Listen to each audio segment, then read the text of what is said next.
saya berencana akan membuat video dengan kalimat, saya katakan mungkin begini. Ibu Menteri Keuangan, Ibu Sri Mulyani. Bapak Menteri Perdagangan, Bapak Zulkifli Hasan.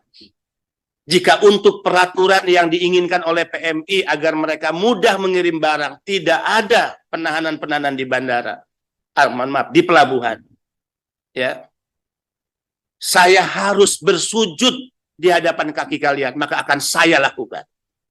Benny Ramdhani akan melakukan sujud di depan kaki Ibu Menteri Keuangan, ya, Menteri Perdagangan, jika itu menjadi syarat agar barang-barang PMI yang sekarang tertahan sudah 2 bulan, 3 bulan, 4 bulan, ya, harus saya lakukan. Tapi kemarin 27 kita sudah mendapatkan informasi bahwa rapat kementerian lembaga, walaupun tadi ya harusnya 2 minggu perintah presiden tapi lama, sudah menghasilkan beberapa keputusan, yang keputusan itu akan saya juga bacakan, dan nanti dokumennya kita akan upload juga di media sosial BP2MI sebagai bentuk keterbukaan dan transparansi kita. 6. Berdasarkan informasi, data kontainer yang berisi barang kiriman PMI yang tertahan di pelabuhan sebagai berikut. Tanjung Perak 67 kontainer, Tanjung Emas 35 kontainer, sedangkan di Tanjung Priuk 0, jumlah 102 kontainer. Saudara-saudara, para jurnalis, teman-teman media, siapa yang tidak sakit hati dan marah, dan jika itu juga terjadi pada kami. Saya misalnya mengirim dari luar negeri ya, hadiah untuk ulang tahun anak saya. Saya mengirim kado yang sangat spesial yang saya ingin berikan pada ibu bapak saya. Dan kado itu tidak sampai di hari istimewa mereka berulang tahun karena tertahan di pelabuhan. Saya marah. Saya pasti marah. Dan tidak ada hari istimewa itu yang bisa digantikan. Tidak ada hari istimewa itu, hari spesial itu yang bisa digantikan dengan hari-hari yang lainnya. Kita semua pasti marah. 2. Ada barang-barang makanan yang dikirim oleh pekerja migran Indonesia untuk anaknya, untuk keluarganya. Dan barang-barang yang disebut makanan itu harus rusak karena tertahan di pelabuhan. Saya pasti marah. Kita semua pasti marah. Dan saya katakan, omong kosong jika ada pihak yang berani mengganti makanan-makanan itu. Harusnya negara bertanggung jawab untuk mengganti makanan-makanan itu. Kenapa? Karena penahanan barang-barang itu kebijakan negara. Walaupun dilakukan oleh lembaga tertentu. Tapi saya ragu. Ya, saya ragu. Ada nggak yang berani bertanggung jawab atas penahanan barang itu, sehingga makanan-makanan yang rusak itu atas dasar tanggung jawab moral negara, kemudian oke, ini kesalahan kami, kemudian kami ganti.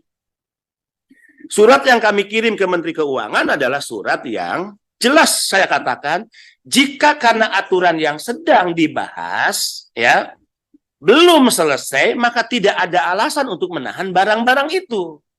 Artinya apa? Aturan yang sedang dibahas kan tentang relaksasi, tentang pemberlakuan berapa nilai, ya, pengurangan biaya kiriman barang PMI, kan itu yang sedang diatur. Artinya kalau ini belum selesai, ya sudah, barang tetap dikeluarkan, aturan yang sedang dibahas belum diberlakukan, kan gitu. Dan itu juga disuarakan oleh para pekerja migran. Ya udah Pak, kalau misalnya kami belum mendapat pengurangan 1.500 US dollar, kan gitu. Ya, kalau handphone kami juga belum berlaku, ya udah nggak apa-apa, yang penting jangan ditahan. Jadi logika berpikir PMI, logika berpikir rakyat, menurut saya ini lebih cerdas dibandingkan pihak-pihak tertentu. Ini cara-cara yang saya benci dari dulu, sebelum saya menjadi pejabat, ya. Karena dalam prinsip bernegara, negara itu berkewajiban kehadirannya membahagiakan rakyatnya. Sangat sederhana, sangat filosofis. Kalau negara hadir dengan segala tete bengek peraturannya hanya untuk mempersulit rakyatnya, maka itu yang disebut negara gagal. Negara itu kan hadir, lahir untuk apa? Membahagiakan rakyatnya. Agar kebahagiaan itu terwujud dan tidak satu dengan yang lain warga negara, terjadi chaos, maka dibuatlah regulasi aturan. Sehingga muncul tertib sosial, sehingga muncul tertib hukum. Itu teori gitu. Jadi kalau negara menciptakan sebuah aturan, adanya kebijakan yang mempersulit, membebani, ini bukan bernegara. Ya. Kita sedang membangun sebuah kekuasaan, bukan pemerintahan. Jadi atas nama pekerja migran Indonesia, tentu saya jengkel, saya juga marah terhadap situasi ini, dan saya sudah gambarkan tadi, ya, kita bisa merasakan dengan kebatinan kita, orang dengan hasil keringat mereka, darah mereka, berjuang di luar negeri, yang sebagian gajinya disumbangkan negara, hanya untuk mereka menyerahkan, memberikan kado yang mereka beli untuk keluarganya, ibu bapaknya ulang tahun, anaknya ulang tahun. Barang itu tidak sampai di hari istimewa. Hari ulang tahun karena tertahan di pelabuhan. Makanan-makanan yang mau dikirim agar dinikmati oleh keluarganya, itu juga rusak. Dan saya yakin tidak ada pihak yang berani bertanggung jawab untuk mengganti semua itu. Jumlahnya begitu banyak, tadi sudah saya sampaikan. Ya. Ada 67 kontainer tertahan di Tanjung Perak, ya, ada 35 kontainer tertahan di Tanjung Emas, jumlah 102 kontainer. 7. Di sisi lain, pengiriman barang-barang PMI di dalam kontainer tersebut dilakukan lewat beberapa perusahaan jasa titipan, PJT, yang sebagian besar masuk kategori barang bukan baru, ya, seperti baju, sepatu, tas, makanan, mainan, alat masak, alat elektronik, dan sejenisnya, sehingga terkena pelarangan pembatasan lartas dalam Permendak tersebut. Nah, kalau di antara kontainer itu ada barang-barang milik pihak lain juga, kan bisa dilakukan seleksi atas barang itu. Barang milik siapa, dikirim oleh siapa, integrasi dengan data Cisco, bukan namanya, ini PMI, ini PMI, ini PMI, ini bukan. Oke, yang bukan tahan. Yang PMI keluarkan. Itu yang kita harapkan. Kan tidak sulit sebetulnya. Karena setiap pengiriman barang dalam satu kontainer, ya, pihak penerima, ya, termasuk pihak pelabuhan, akan mendapatkan data. Ini barang dari mana, dari negara mana, siapa pengirimnya. Oke, integrasi dengan data Cisco, pengirim ini siapa, mana yang PMI, menemukan PMI, tinggal dipisah. PMI keluarkan. Jadi tidak ada yang sulit. Kadang yang mempersulit itu ya kita sendiri, ya, pihak-pihak, ya, oknum-oknum sendirilah. 8.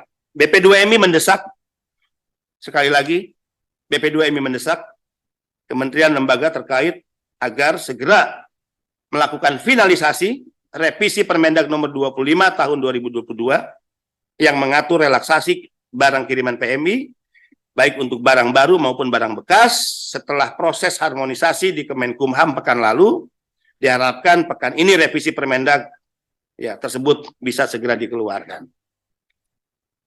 Mohon, ya, tadi saya katakan, jika syaratnya, Ibu Menteri Keuangan yang terhormat, jika syaratnya Pak Zulkifli Hasan yang terhormat, saya harus bersujud, ya, di kaki Anda berdua demi bebasnya, dilepasnya, dikeluarkannya barang-barang milik pekerja migran Indonesia. Saya Benny Ramdhani akan melakukan itu. Ya, tidak ada kehinaan bagi saya untuk melakukan itu, sepanjang yang saya lakukan itu adalah untuk menyelamatkan, ya, para pekerja migran Indonesia atas barang-barang mereka yang ditahan. Mudah-mudahan pesan ini sampai kepada Bapak Menteri Perdagangan, Bapak Zulkifli Hasan, dan juga mudah-mudahan pesan ini sampai kepada Ibu Menteri Keuangan, ya, yaitu Ibu Sri Mulyani.